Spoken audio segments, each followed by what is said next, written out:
We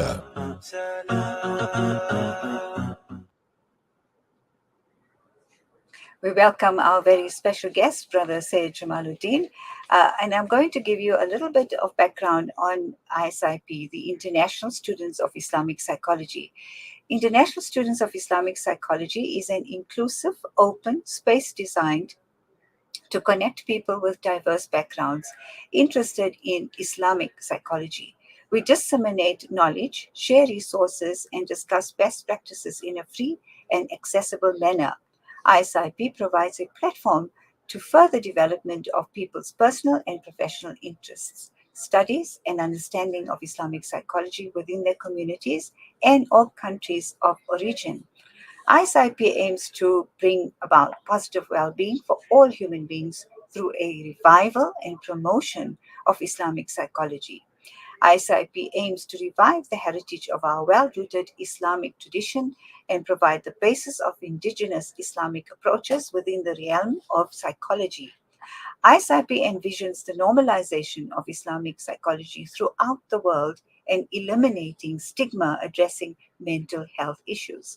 ISIP aspires to facilitate a variety of healing practices and modalities that adhere to principles of Islamic psychology. Now, if you've been tuned into this program regularly, then you will note that we have been using our wellness segment as a basis for promoting Islamic psychology or talking about mental health through Islamic knowledge and teachings.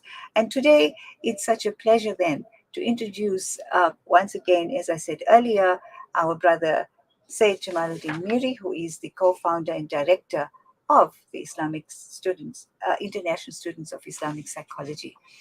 I'm going to go ISIP so everyone knows that that's what we're talking about when we, so I don't have to repeat the entire name throughout the time. But I am so honored to have you on our program this morning. Assalamu alaikum wa rahmatullah, Brother Seyed.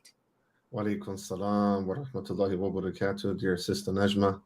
Peace and greetings to you and to the rest of the Salam media for the excellent work you guys are doing in disseminating sacred knowledge from the radio waves, which is so important, and giving us space to speak about these important questions as one of the most important Muslim media outlets we have in the world. Thank you for allowing me to be part of this and honoring me. I also want to send just all my Ramadan greetings to all brothers and sisters from all over the world. Ramadan Mubarak. May Allah subhanahu wa ta'ala accept all of your siyam and qiyam, inshallah.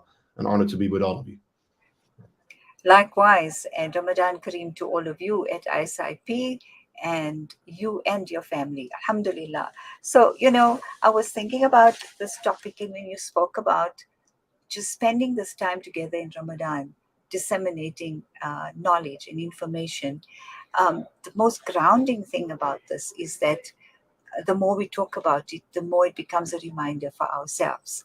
And the growth, the spiritual growth that we hope to attain from this type of discourse, inshallah, is what we aim to achieve on this program.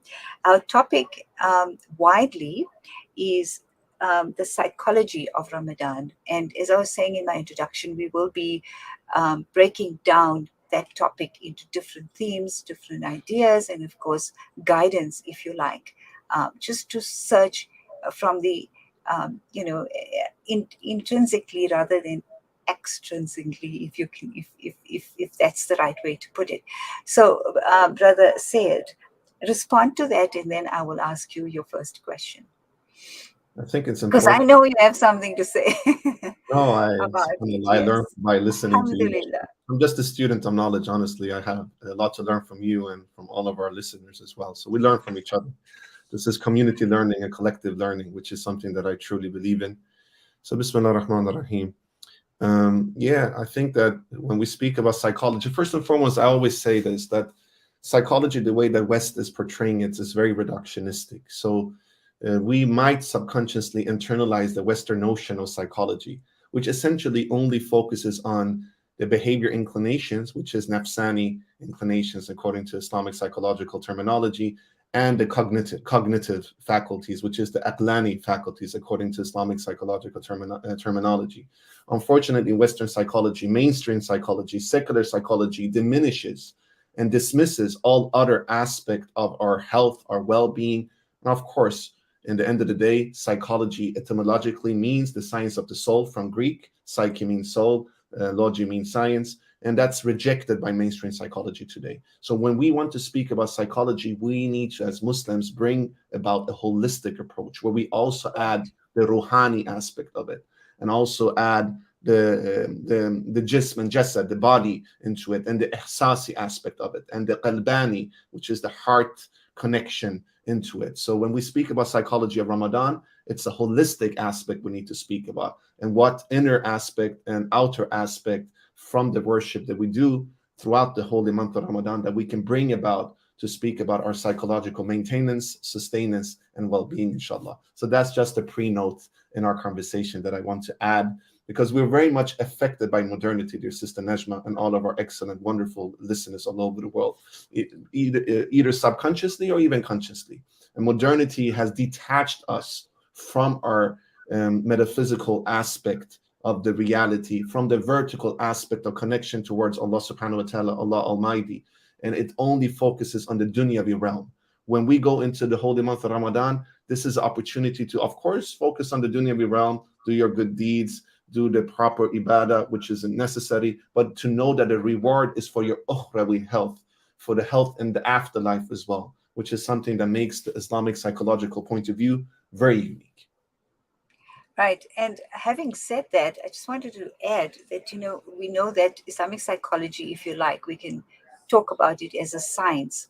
It's not recognized as a science in mainstream. However, your group and your organization have in fact made strides towards that, and there is a growing interest in this what we call Islamic psychology. Tell us a little bit about that, just so our listeners have more of an idea of what and who we're talking about. Of course. Thank you, Sister Najma. Jazakallah khairan. So I'm a licensed counselor myself, so I work a lot with Muslim patients, and I'm also have a postgraduate diploma in Islamic psychology from the CMC, Cambridge Muslim College, and also trained in traditional Islamically integrated psychotherapy from Ibn Khaldun University and Khalil Center. So when you study these domains, and there are also other domains in Islamic psychology, there are domains that are developed in Saudi, in Qatar, in Indonesia, in Malaysia, in Pakistan, India, and in many other countries, which is amazing. Even South Africa, where Salam Media has his center, has a lot of things going on in Islamic psychology as well. So Islamic psychology essentially is a psychology that is rooted in the primary sources of Islam, which is the Quran and the Sunnah. And then, of course, the secondary sources as well, which is the works of our traditional scholars. And it's very much united. The psychology from an Islamic perspective is united in Tawheed paradigm, and also in the primary sources, which is rooted in the Quran and the Sunnah of the Prophet sallallahu alaihi wasallam. But then there's different approaches where you can find the multiplexity of the application. So there is bottom-up approaches, which is essentially Islamization of psychology. It is you can find bottom-up a top-down approach, and bottom-up approach, which is essentially indigenous approach towards dealing with psychology from an Islamic paradigm. And then you can find different modalities speaking about how to apply it, but also how to understand the reality, the nature, and the structure, and the ontological reality of our soul. Now, why it's not recognized as a science in Western academia or mainstream academia, I think it's a matter of time. Actually, there's a lot of research going on. There's a lot of empirical research going on about the efficacy of Islamically integrated psychotherapy or Islamic psychology in its application, that is actually showing that there is very much effective modality to use when you deal with Muslim patients and Muslim mental health. So I'm sure in the future it will be normalized, but it's also because, unfortunately, mainstream academia, their way of looking at empirical knowledge is very reductionistic, right? They don't accept, because it's so secularized in this academical realm today, other types of ontological understanding that is not related to the secular understanding. So this is the biggest challenge of modernity that we as believers are facing, right? But we actually, as Muslims, we were the ones who established the empirical research. Scholars like Ibn Sina al-Razi, rahimullah, they actually were very much into empirical research. But the difference is that from the Muslim approach and from the Islamic understanding, if you look at, for instance, scholars like Imam Ghazali, rahimullah, he used to say that we believe in empirical research in all fields except the metaphysical fields. In the metaphysical fields, we arrive the truth from the Wahi, from the revelation, from the Quran and the Sunnah, right? But in all other fields, whether it's tib, medicine, or ilm al-nafs and its application, psychology, or it could be akhlaq, which is Islamic ethics, we believe in empirical research as well. So this is the beauty of Islamic understanding. It's rooted in Tawheed and the Quran and Sunnah. It's multiplex in its approach and application when it comes to Islamic psychology. It actually accepts empirical research, but also is rooted in the Wahi and revelation, which is fundamental for the Islamic understanding of how we can bring about information of the nature of our soul and how Allah subhanahu wa ta'ala has given us that information. And that's why, alhamdulillah. Mm-hmm. After the break, we ask our guest on what is the psychology of Ramadan.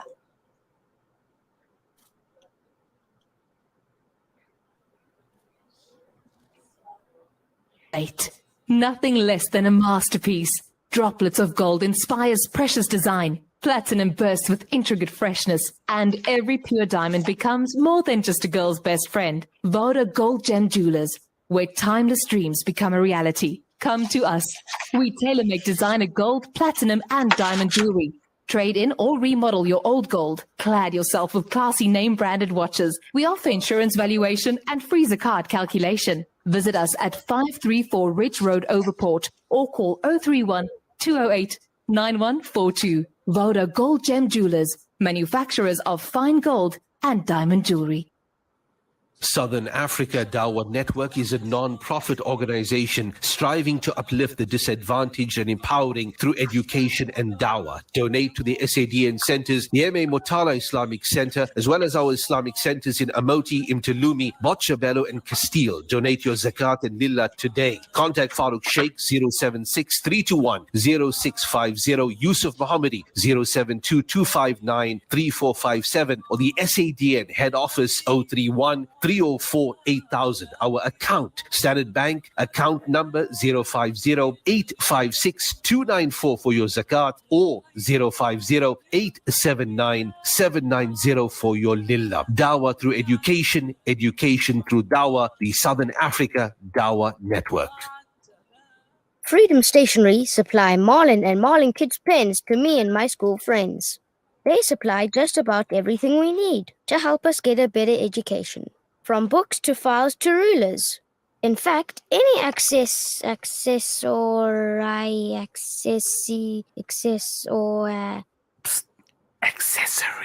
any accessory we need. Freedom Stationery. Education for the nation. What does accessory mean? After 11 years, Syria remains the world's largest refugee crisis. We didn't flee from Assad just to come and die here. More than 6.8 million Syrians have been forced to flee their country since 2011. All of my country destroyed now, and I fear about my children. And another 6.9 million remain internally displaced.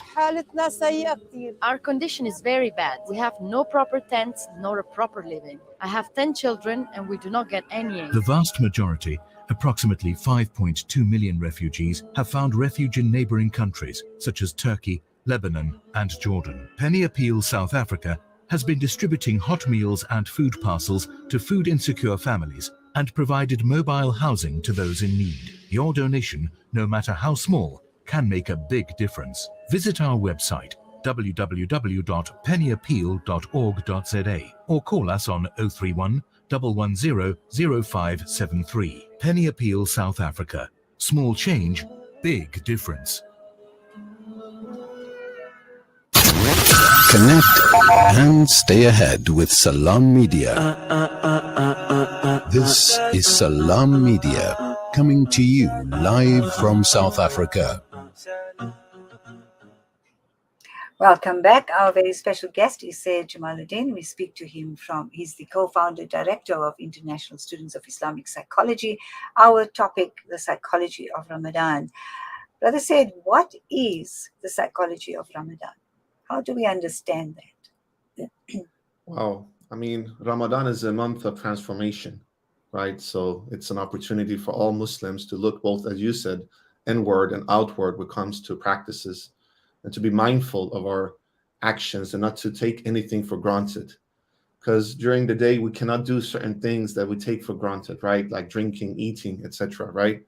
And that's a possibility for us to actually understand the things that we take for granted should never be taken for granted, because Allah subhanahu wa ta'ala, who is the creator of everything, should never be taken for granted by us as flawed human beings. It's also a month of collective efforts. We're all focusing on the same thing. Billions of Muslims are focusing on the same thing, which is the worship of Allah subhanahu wa ta'ala collectively, which also brings a lot of psychological well-being, because collective efforts, it's very beneficial for the psychological well-being. And at the same time, the psychology of Ramadan is a balance. If you look at the importance of being in the state of uzla, seclusion, or khalwa, seclusion as well, and at the same time, you're doing the Taraweeh prayer, you're doing iftar, you're doing suhoor in jama'ah, in congregation, brings about both inner dimension of just being with yourself and reflecting upon yourself, which arise by being in a state of uzla and seclusion. Doesn't mean that you need to seclude yourself, like to just be by yourself. It's about being in a state of seclusion, even if you interact with other people, because you're in a mindful process during the whole holy month of Ramadan. And at the same time, Allah subhanahu wa ta'ala gives us the opportunity to be in jama'ah and congregation, which brings the collective benefits of doing joint efforts, whether it's in ibadah or in khidmah, servitude and service, whether it's by doing good causes and charity, etc. So all of these aspects are essential in the psychology and psychological insights that we can bring from Ramadan. Also, to speak about the food is important, but fasting is not to refrain from food. It's also to refrain from other bad, like other habits that are perhaps not beneficial, like backbiting, speaking bad, using bad words, or taking things for granted. Our socialization mechanisms are not as active. We're not focusing on them as much, because now we're in a state of constant reminding ourselves about the greatness of Allah subhanahu wa ta'ala, which also makes us less in need of social relationships and less in need of the social dialogue, because we're constantly in the inner dialogue between ourselves and our wasila, our connector, which is our ruh, which is our connector towards our communication with Allah subhanahu wa ta'ala. And this brings about perhaps that we don't focus on things that we might focus or give too much attention in other months beside the month of Ramadan. Also, fasting from a psychological and also biological point of view has an effect on our physiological perceptions of the body and the five senses that are connected to our body. Because we live in modernity today, Sister Najma, where there is a lot of excess in food consumption, specifically in industrialized countries or in Western countries like Sweden, where I live, right? And when you're excessive in your food consumption, this thickens your physiological disposition, and it creates a veil between your qalb, your qalbani aspect of yourself, your spiritual heart, and Allah subhanahu wa ta'ala. Because from the spiritual heart, we have our direct connection with Allah subhanahu wa ta'ala, God Almighty.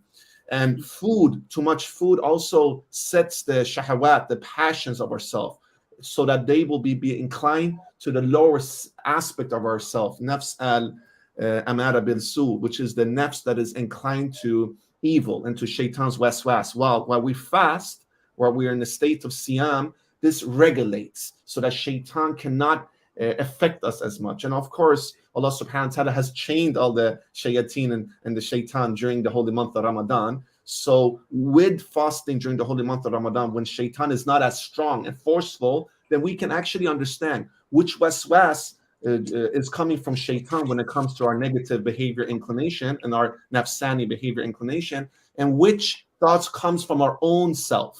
And then we can actually work with the thoughts of our own self, because Ramadan gives us the opportunity to differentiate between the waswas of shaitan and the thoughts that are derived from our own constitution, right? And then we can regulate them, we can diminish them, we can work with them, we can refine them, we can refine them, etc. And actually, this chain reaction that we see between food, the connection with shahawat and passions and desires, the waswas from shaitan, and also the connection with the lower self of ourselves, which is nafs we can actually be more mindful of this chain reaction and actually break the chain reaction during the holy month of Ramadan. So there's a lot of psychological insights and also physiological insights that we can take from the psychological insights of the holy month of Ramadan.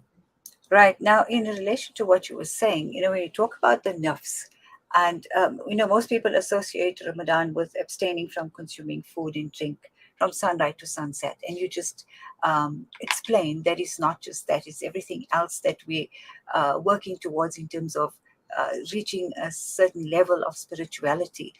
And very clearly, at the end of your, what you spoke about now, we identifying what we call as the nafs, the ego, the psyche, if you like. It's all the different titles, but we know commonly as Muslims, that is what we are working towards. That is what we are connecting ourselves with. And how does this then impact on what we do to become more consciously aware of that ego or the nafs, or in fact the psyche? Exactly. And this is the beauty, right? When you're fasting, and I'm speaking about the, refraining from food for a moment. Right. You're more mindful of things. Like right now, I'm very thirsty. And I'm not used to speak that much during the holy month of Ramadan. And when you're like thirsty, you feel all the aspects of your fluid in your mouth, right? Maybe some aspect of it that you might not be as mindful about when you're like, eating, or when you're not fasting, right? It makes you mindful of the small things, the nuances of life. It's almost like you're putting on glasses that sees reality in a more holistic way with all its colors and shades, and not just black and white. Because when we're in the temple of dunya, then we're not mindful of everything because we're stressed. We need to be, coming on right time to the work. We need to complete our task and have a 100% task completion. In Ramadan, these things are not as important, and suddenly you're seeing all shades of all colors, right? And when you see all the shades of colors, then you're understanding the dynamic of dunya in a different way. And this is actually something that is quite beneficial in the sense that you suddenly understand, wait a minute, my stomach, it's kind of like connected to the world as well, because our inner world is a microcosmos of the outer world, the macrocosmos. So you're mindful of your connection between your microcosmos and your macrocosmos. So when you're not eating, suddenly you feel like, oh, wait a minute, my stomach I feel like this with the stomach because I'm not taking care of the stomach in the way that I should. And at the same time, there's a reflection of how we as human beings are not taking care of the ecological systems in the world in the way that we should. Then you see the connection with your inner world and your outer world. And we're also, during the holy month of Ramadan, in a constant state of looking at the moon and the sun and doing our ibadah according to that, which is also something we do throughout the whole lunar year. But it's even more relevant during or not relevant, it's even more in your face and in your appraisal during the holy month of Ramadan. When do we do the iftar? When do we do the suhoor? When do we do the tarawih? It's all connected to the lunar rotation. And when you see your connection with the lunar, with all of Allah subhanahu wa ta'ala's creation outside of your own microcosmos, then you can also internalize the inner moon in yourself by following it. How is my shahavat handling my interaction with fellow human beings, or with myself, or with my family? How can I rectify myself? How can I bring proper reprimands towards myself if I'm not, living up to the prophetic standards, etc. So it's about the dynamic between the inner moon and the outer moon, and to see that you're part of a bigger whole, that you're part of a bigger whole, whole as a holistic thing, whole, not whole as a Yes.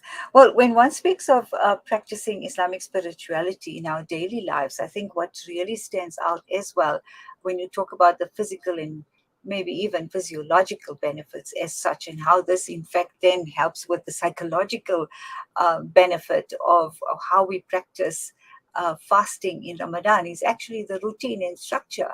When you speak of sunrise to sunset, how we are so much more conscientious of that.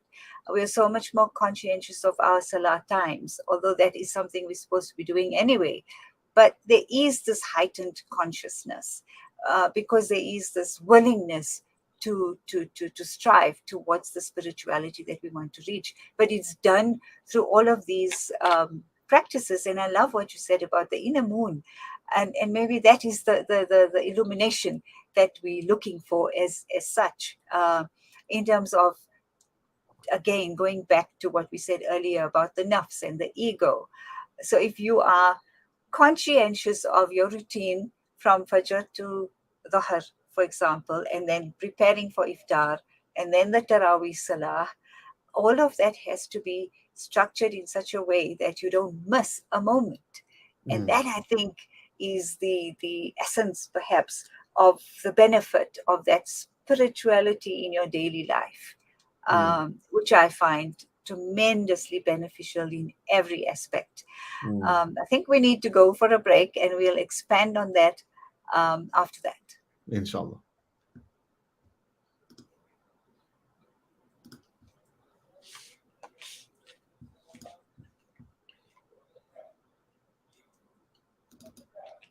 Orphan, support a widow, build a home for a refugee family, sponsor a HIF student, and much more. With Ashraful Aid, you can make a real difference. Visit our website at www.ashrafulaid.org to make a donation. Make your Ramadan meaningful with Ashraful Aid. At Sentio, our Invest for Good philosophy is based on a genuine desire to use our investment skills for the benefit of broader society by investing responsibly, giving charitably, and developing talent that will transform the investment industry. Visit www.sentio-capital.com for more information about our Sharia investment products and start saving with us today. Sentio Capital. Invest for good. Sentio Capital Management is an authorized financial services provider. With so many investment options today, it's only natural that you might feel a little confused which route to take. Should I buy shares or should I invest in gold bullion? Randery Jewelers now brings you the Zahab coin, an alternative to the Kruger Rand. The Zahab coin, a solid wealth protector in its purest form of 24-karat gold, is the safest way to protect your wealth. So don't just sit there and watch your paper money depreciate. Change to gold. Call Randery Jewelers now at 031-202-4701 or visit www.rjcoin.co.za, situated at 151 Essenwood Road, Musgrave, Durban. Randery Jewelers, the family name you can trust. Send food and send kindness to those who have lost their homes and have been plunged into poverty. For those who are a meal away from starvation, a food parcel means an entire family can eat this Ramadan. That's the power of food. Donate now to Islamic Relief. These days, I'm more health conscious than ever. So tonight it's stir fry for dinner, cooked in healthy Helios pure sunflower cooking oil. Helios is pure sunflower goodness, packed with omega-6. That's good for your heart. And is approved as part of the Heart and Stroke Foundation eating plan. Dinner's ready! Helios, pure sunflower cooking oil. A healthy family is a happy one. When someone is down in the world, surviving on the smallest means possible. An ounce of help is better than a pound of preaching. Strong people don't put others down. They lift them up. We cannot do all the good the world needs now. The world just needs all the good that you can muster. Your compassion could break 100 chains of poverty. Spend for Allah Ta'ala's sake. Have hope in His reward. Support the Al-Fida Foundation in our every effort to lift people towards success and financial independence. Visit our website at www.alfida.co.za or give us a call at 041 484 1288. Salam Media, your spiritual companion this Ramadan. Welcome back to Salam Media, Mid-Morning Talk with Najma. My very special guest in this hour is Brother Seyed Jamaluddin Miri, and we speak to him about what is the psychology of Ramadan. Remember, at 12, we speak to Abu Bakr Karolia. He is a community activist and a founder of Movement for a United South Africa. Our topic there is Jalaluddin Rumi, his teachings and history. And then at 12:30, we speak to Qari Bashir Patel, who is a teacher of Quranic sciences at Jamiat al-Tawheed, which is a division of Al-Tawheed Foundation. And there we speak about the preservation of the Quran. Seyed, before the break, I was talking about the nerves and structure and, of course, the routine that is so important for our holistic well-being, as it were. But now if we move into a very important aspect, and that is the 99 names of Allah and the attributes of Almighty Allah. And if we have to think about how we put into practice in our spiritual growth in Ramadan in relation to the names of Almighty Allah. If I may, the one that I'd like to focus on, one of the things that we obviously endure and practice is that of patience. You spoke about your thirst earlier on, and you definitely being very patient as far as that is concerned. That's just one small example of how we practice patience. And patience is so huge. The reward for patience is so huge. And to instill that in our daily lives becomes such a growth experience, if you like, in all aspects, not just spiritual. So if we highlight the one attribute of Allah for now, that is that of a sabur. So please expand on that for me, and let's talk about it. Sabr, patience. Mm-hmm. In a sense, also acceptance, right? Because with patience comes acceptance, qabul, and to be accepting discomfort. To be accepted. Maybe I shouldn't take things for granted, and why I took it for granted.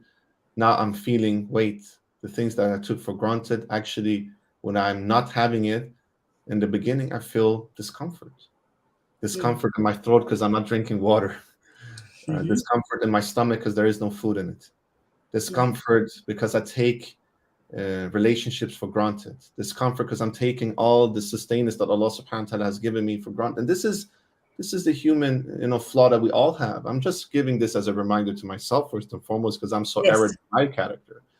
So this is a reminder to me as Jamaluddin. And when you then utilize sabr, and you get inspired by Allah subhanahu wa ta'ala from the aspect of sabr and patience. With patience comes acceptance. And acceptance psychologically is very healthy, because there's a lot of research that actually says that acceptance of trials and tribulation actually brings about wisdom afterwards. And you start to desensitize the tribulation after a while if you're with it. And with that comes spiritual growth and growth generally. Because after a while you see, wait a minute, this is not the end of the world. I'm still here. I can handle this. It doesn't take over your whole, worldview. And with time, you can even start to see the sweetness of the trial and tribulation. Now, to not drink is not a trial in that sense, because we only fast for certain hours a day. But it's also a reminder there's a lot of people out there that don't have this, perhaps alluding to another name of Allah subhanahu wa ta'ala, which is Al-Razaq, the provider. That some people might not have access to the things that Allah subhanahu wa ta'ala provides in the way that maybe I, who lives in Sweden, or you who live in South Africa, have, right? So that's a reminder. And then the acceptance comes that we shouldn't take for granted. And after a while, this thirst becomes a sweetness. It's almost like it's some honey that is, coming into your throat and smoothing your throat. And with time, you desensitize the discomfort through acceptance that comes with patience and sabr. And then suddenly you can see the hikmah in it, the wisdom in it, and you spiritually grow. A lot of times, honestly, for myself and many of my clients, I could see in them as well, if you can just cope with the tribulation and find coping mechanism for it, it elevates you in your relationship towards Allah subhanahu wa ta'ala, and you can come to a higher maqam, a higher spiritual station. And this is quite interesting because I often felt closest to Allah Azza wa Jal during times of tribulations and trials. Because then suddenly things that you took for granted disappears, and then suddenly you're just alone, naked, so to speak. And don't see naked as something physically. I mean naked from all the distractions from dunya. You're just yourself. Exposed. Yeah, that's exposed right. is a better word. Sorry, my English is not my native tongue, so I translate from other languages. Nevertheless, you're exposed, and then suddenly you don't have all these, socialization mechanism that blurs your connection with your fitra, your natural disposition towards tawheed, and suddenly you're exposed. And then you're like, Allah subhanahu wa ta'ala, He is the only one that you have. Nobody else, nothing else. It's only Allah in the end, And then you build your relationship again, because then He is there as the provider, and you can connect with Him as the provider. So this is a very good aspect to utilize, that from sabr with patience comes spiritual growth. And this is actually post-traumatic growth. Even Western psychology, mainstream psychology speaks about post-traumatic growth today, and how you can acceptance and commitment actually bring about spiritual growth. Or they don't speak about spiritual growth, but we can add the spiritual growth to it as Muslims and people that are interested in Islamic psychology, in our connection and relationship towards Allah Azza wa Jal. That's what I bring from sabr, and with that connection to patience. Right. And in terms of, if one labels it as endurance, and it's very, very difficult to endure, then we're not meant to suffer either. Yeah. And that's where the other attribute, of course, of the All-Merciful. But the thing is, one needs to show compassion to oneself. And would you say then, what is the coping mechanism then in the context of spiritual upliftment when we speak about patience? Because I think that endurance sometimes becomes difficult to bear. And of course, it's a training ground, like we said, in the fasting month, but expanding on that in terms of the coping mechanism as such. Exactly. Endurance is very important, but we're also humans, and we're not angels. We're humans. Right. We have a lot of flaws. We're not perfect. We're imperfect. So if you sometimes feel like you can endure, that's fine. Don't be too hard on yourself. Allah subhanahu wa ta'ala is al-Ghafar, the forgiver. So do tawbah, do repentance, because sometimes we spiritually, physically, socially bypass ourselves. And when we bypass ourselves, it's kind of like shutting down the humanity of yourself, because humans are filled with flaws. And actually from the flaws, you can come closer to Allah subhanahu wa ta'ala. And the imperfection connects you to perfection, because the only perfection is Allah subhanahu wa ta'ala. Allah subhanahu wa ta'ala is perfection. We're flawed. And that makes you human. And that makes you understand your role in the chain of roles. That you're a servant, you're Abd Allah, and Allah is the perfection. He's the creator, and you're the creation. And that puts you in place, because throughout the months, when we're not in the state of collective ibadah that we are, we're always in a state of collective ibadah, but the holy month of Ramadan gives a special taste to it. And we could sometimes almost think that we're the rulers of the world, and that is something that we tend to perhaps internalize. But with going through tribulations or even discomfort, then we can actually, as you say, endure it and grow. Now, endurance, sometimes you need help, you need support. This is the beauty of the holy month of Ramadan. You're not doing it yourself. Sister Najma is not fasting herself. I'm here with her in Sweden. We're connected through murabata. And murabata means heart connection. You and I have heart-to-heart connection, heart-to-heart linking. So it's a collective effort. We're supporting each other. And also bypassing, in the sense, speak about your shortcomings for yourself. Speak with Allah. Don't bypass yourself in relationship to Allah. Be honest with Allah, because Allah knows everything. So whether you speak about it or not, He sees everything. He knows everything, right? So by not bypassing, you bring your humanity, and then you can actually bring about things that you need in order to do the character reformation, or as we say in psychological terminology, tahdib al-akhlaq, refinement of character. Sometimes we need a good companion that could mirror us. Okay, then I need to be in good surroundings with people that could be models for me in order for me to change my destructive behavior inclination or my negative character traits. Okay, I'm not bypassing myself. I'm showing my humanity by asking for help from a rafiq or a rafiqa, from a sound companion, right? This is why we need to just be human. We're not robots. We're not angels. We're humans. And humans have a lot of flaws. And by also connecting ourselves to Allah subhanahu wa ta'ala's divine names and attributes, we can bring the sustenance that we need, the energy that we need, the direction that we need, and internalize it. So endurance is important, but don't bypass yourself psychologically or spiritually or physically. Find ways to cope with things. Find ways to handle things.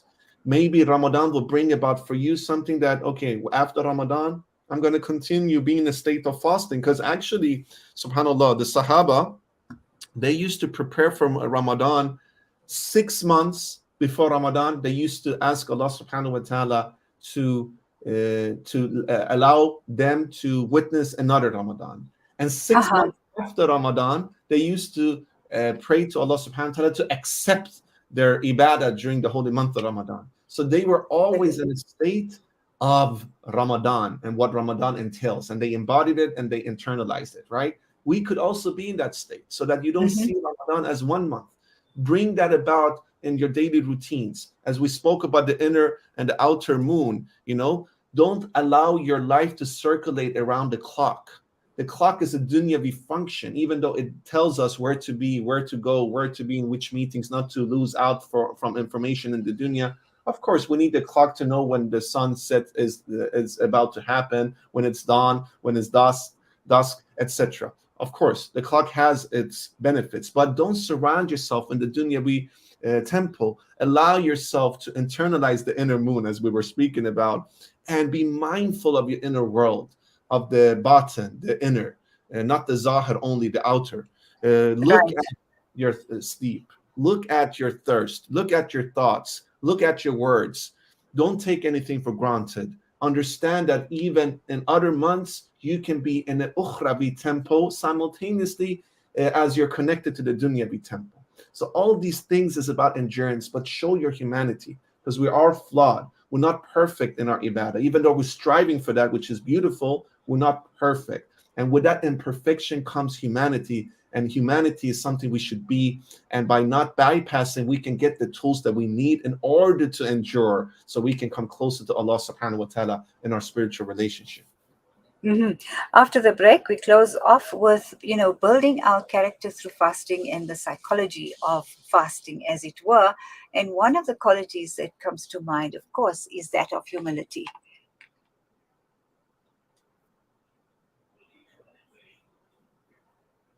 Engineered, Africa's first publicly traded Sharia-compliant sukuk on the Johannesburg Stock Exchange, provides regulated and transparent access to superior and sustainable investment opportunities in the agriculture value chain. Agrarius is brought to you by 274, leaders in Sharia-compliant investing. Don't get left behind. WhatsApp 011 442 2467 or visit 274.com for more.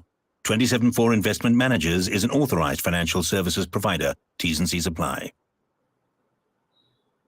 The Prophet ﷺ has said, none of you will have faith that he wishes for his brother what he likes for himself. For thousands of our ummah, wishes are simple needs that we can fulfill. Dates, bread and clean water for suhoor and iftar. Africa. Join Africa Muslims Agency's Wish campaign this Ramadan to feed the fasting for 100 rands per day, provide a grocery hamper for 1,500 rands per month, and feed a village or camp for 16,000 rands per day. Fulfill the wishes of families in need across the world this Ramadan with AMA. Call AMA now on 011 834 8685 or donate at africamuslimsagency.co.za. Africa Muslims Agency, empowering, educating, inspiring. World-class financial services only at Sapphire Global, your financial partner. If you are looking for Islamic, Sharia, and ethical financial products, look no further. Sapphire Global offers a wide range of financial service offerings from short-term to life and investments. A full-service center with all financial requirements under one brand. Our highly skilled and experienced consultants are ready to help protect your financial future. Contact us on 041 001 0184 or visit our website on www.sapphireglobalfs.com. Sapphire Global is an authorized financial services provider. Are you looking for a cross-border road transport company that is committed in achieving high safety standards, who is fast and efficient, and also excel in customer service? Gardi Global specializes in cross-border transport from South Africa to Mozambique, Zimbabwe, Zambia, and Malawi. Gardi Global, situated at 10 Daniel Road, Bend Road, Johannesburg. For inquiries, contact our trained staff on 011 614 3108 or email info@gardiglobal.co.za. Safe long haul into Africa is our business. Gardi Global Transport. Connect and stay ahead with Salam Media. This is Salam Media, coming to you live from South Africa. Our guest, Seyed Jamaluddin Miri. Oops, thank goodness, I almost said Rumi because I've got Rumi coming up after the 12 o'clock break. Yes, before the break, I spoke about the quality, humility. Building character is what we are hoping for in this spiritual journey of ours. Yeah, mashallah. First and foremost, I'm not on that maqam, spiritual state, even close to Rumi rahimullah, but he is, of course, one of the great Hanafi Qadis, actually. We need to also tell that Rumi was a Hanafi Qadi, because sometimes Orientalist has taken away Rumi from his home. So they make him into this new age figure. Rumi was, besides one of the greatest poets, he was a Hanafi Qadi. So he was very strict with Sharia. And Sharia is connected to Haqiqat, the truth. So Rumi, which is an inspiration for many of us, was also Hanafi Qadi. So we need to bring Rumi back. And I'm looking forward to listen to Abu Karolia. I know who he is, mashallah, excellent brother, and his notion of Jalaluddin, because in that sense, we have a lot to learn from what happens when we allow Orientalist or secular notions to come into our Islamic tradition and take things from its roots and make it to something new age. We should own our tradition. We should make research about our tradition. We should utilize our tradition. I was even thinking about positive psychology, which is actually a very interesting domain in Western psychology. They have taken a lot of notions from the akhlaq tradition, the Islamic ethic tradition of our Islamic thought, and they have done it in a secular way. They have secularized it. We need to bring back and do research about the knowledge we have in character refinement and Islamic psychology and Islamic thought, but we will bring it into its rootedness with Tawheed and, of course, with Sharia and the will of Allah. I just wanted to add that, and then I will reflect about all other questions. Absolutely valuable. In fact, it's exactly why we want to, we chose to have this discussion around this brilliant scholar and theologian of Islam. Yes, I was talking about the quality of humility. Yeah. And sorry, may I, before you answer that, yeah, I'm sort of touching the tip of the iceberg, if you like, on that particular quality, because I want that to be episode 2, which we'll expand on. All right. So, yeah, go ahead and tempt them to stay with us next week so we can expand on that amazing quality. Inshallah. I'm looking forward to it. It's such an honor to be with you, Sister Najma, with all our beautiful listeners. MashaAllah. Barakallah feekum, brothers and sisters. So, I think one thing that we bring about in holy month of Ramadan is humility, in the sense that, as we have alluded to throughout the whole talk, you don't take things for granted anymore. You're just a human. You're not more. You're just like 2 meters tall, maximum. Sometimes 160 meters tall. That's what we are. We're not taller or we're not less taller. We need to be balanced.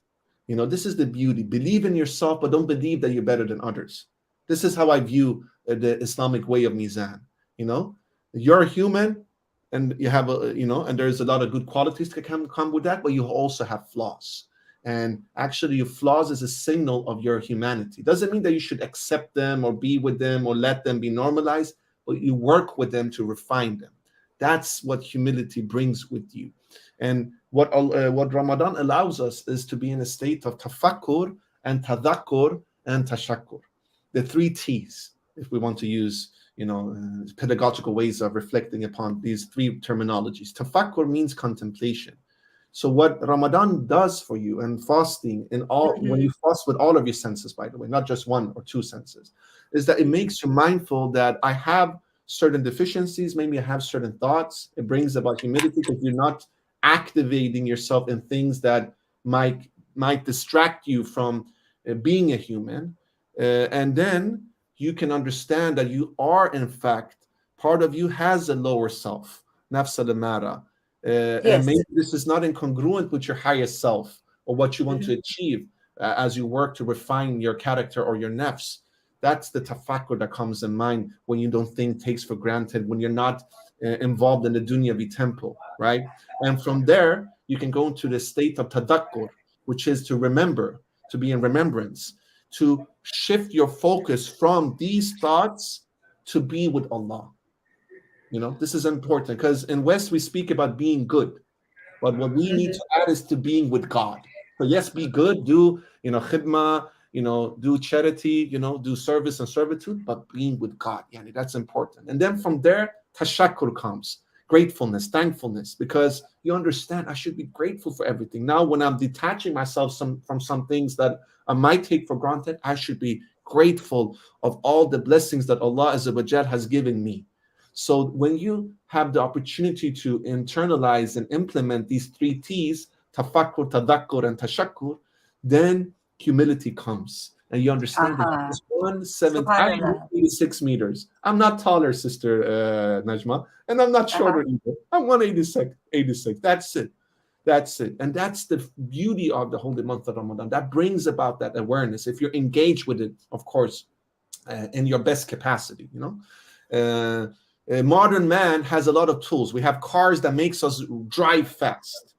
But when we're not engaged in this dunyawi tools, then we understand, no, we're not as fast without these tools that Allah has given us. And when Allah takes that away, like just imagine during the pandemic. The pandemic is a great example of how Allah took away some things from us. The freedom of just, traveling wherever we want, the freedom of just, go to the work or whatever, commute in the way that you usually do. Suddenly, you were stuck with being humble, and you see your humility of we're just flawed. We are not perfect. We're just 160, 170, 180. All these tools that Allah has given us, which is a mercy, we should not take for granted. And suddenly, their humility comes, and then you start to cope with your reality. And from that trial, Allah will give you coping mechanism, which will allow you to, to elevate yourself again. Alhamdulillah. Alhamdulillah. Wonderful note to end on this particular edition of our program with Seyed Jamaluddin Miri, of course, on the psychology of Ramadan. I just want to acknowledge people who have sent their salam, and there's Jazakallah Khair, there's Fiona Hassim Lahir, there's Yarama, and there's Roya, if I got that right, Abdul Aziz. Thank you so much for tuning in and sending your salams, alhamdulillah, and Jazakallah Khair once again to our very special guest. May your fast be easy, and may you remember all of us in your du'as, inshallah. Inshallah. Jazakallah Khair, Sister Najma. An honor to be with you in Salam Media. Thank to all brothers and sisters for listening. See you next week, inshallah. Inshallah. Okay. Ameen. Assalamu alaikum. Wa alaikum assalam wa rahmatullah. Wa alaikum assalam wa rahmatullah wa barakatuh.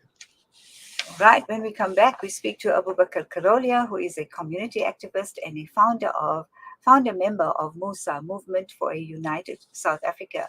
We speak to him about Maulana Jalaluddin Rumi, his history and teachings.